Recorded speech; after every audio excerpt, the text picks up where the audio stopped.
Is Canada secretly turning against the United States? Has America's closest ally maybe being not so friendly anymore? Canada and the US share the longest border in the entire world, but still friends? Hi, welcome to the McLean Chronicles. My name is Ross McLean. I'm going to tackle this little subject of Canada-US relations, as they're at a real strain right now, and they've been going on for a while with the Trump tariffs coming in. The 51st state, Governor Trudeau.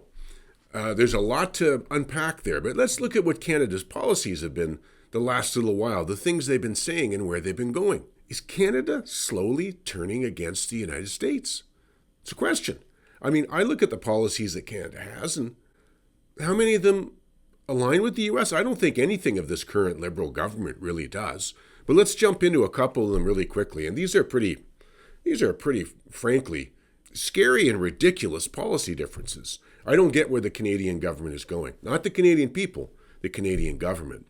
Let's look at the first one that's come up, are the F-35 jets.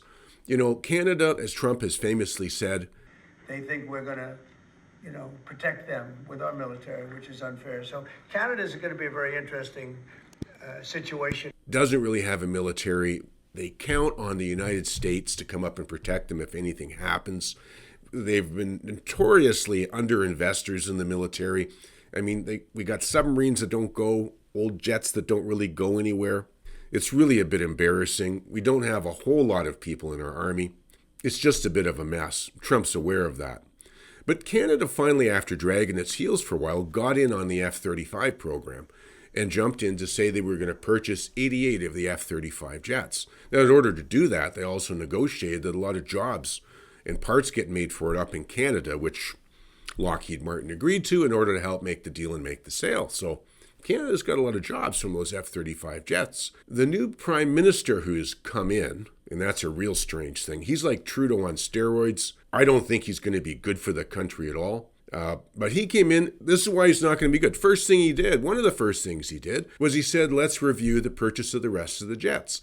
I mean, Canada has purchased about 16 of them. I think had 16 delivered. They've paid for those. But now they're kind of saying, oh, let's look at our options. Maybe we can buy a Eurofighter or something from the UK, France, whatever. That's not really what a friend does to the U.S. I mean, if the U.S. is going to be protecting Canada, it's going to be with jets that work in conjunction with the U.S. military. And what works better than a U.S. jet with the U.S. military? So that is a strange one. Are they going to cancel those and go to another place? I mean, that's kicking the U.S., I don't know, not kicking you where you want to be kicking your brother. Certainly not your big brother. Here's the other very dangerous thing that was said. We just had in Canada, they had a debate series for the new leader of the Liberal Party, which are like the Democrats, the far left Democrats of Canada. And during the debate, one of the senior longtime ministers in Canada, Chrystia Freeland, she's the one that Donald Trump can't really stand, sort of wanted to boot her out of Washington. Listen to what she said during this debate. She's talking about nuking the U.S.? Listen. The U.S. is turning predator. The U.S. is turning predator. And so what Canada needs to do is work closely with our democratic allies, our military allies. I've been foreign minister. I know how to do that. That's why I would start with our Nordic partners, specifically Denmark, which is also being threatened, and our European NATO allies. I would be sure that France and Britain were there, who possess nuclear weapons, and I would be working urgently with those partners to build a closer security relationship that guarantees our security in a... I mean, that's really quite a statement, saying that the U.S. are predators on Canada, and we better go get together with our friends over in Europe and the ones that have nuclear bomb capabilities because they could help give us security against the U.S. What are you really saying? I mean, those are pretty dangerous words by a senior person that's still in government. Friend, enemy, ally? I mean, you tell me, what do you think in the comments? And then finally, let's go to this one, which is crazy. Doug Ford, who's, let's say he really would be like a governor. Trump calls Trudeau the governor of Canada to give a dig to him. But Doug really is the equivalent of a governor. He's a premier of the province of Ontario. He doesn't like the tariffs that have come on. So What did he do? He turned around and says, I'm going to fight, and I'm going to fight as hard as I ever fought, and I'm going to hit back harder than you ever hit me.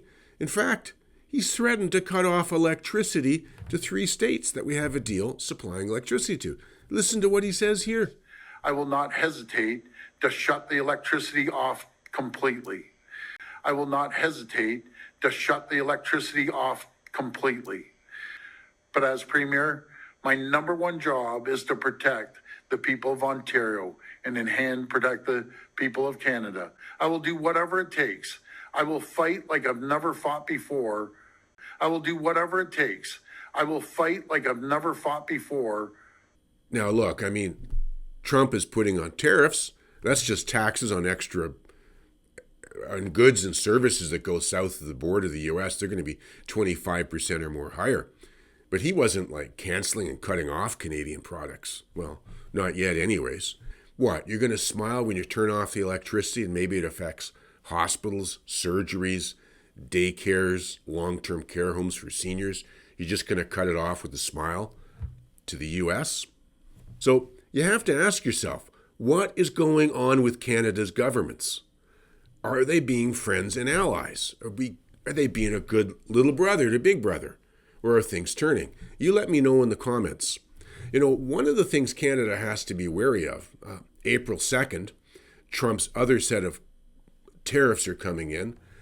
As Howard Lutnick said, who's the Commerce Secretary, they're going to be tariffs on everything that isn't covered by the USMCA deal. And it's going to affect a ton of Canada's economy. They're coming in on April 2nd. Now, one of the other things that Donald brought in was the America First Investment Act. That was just recent. And what it says, it's a privilege to be able to invest your money and have assets and financial assets in the U.S. Canada has a lot of that. We've got a lot of money down in the U.S. But what this says is if your investments aren't good for the U.S. of A., if there's any security concerns with the country that's putting the money in, like in the document, they specifically named China as an adversarial country.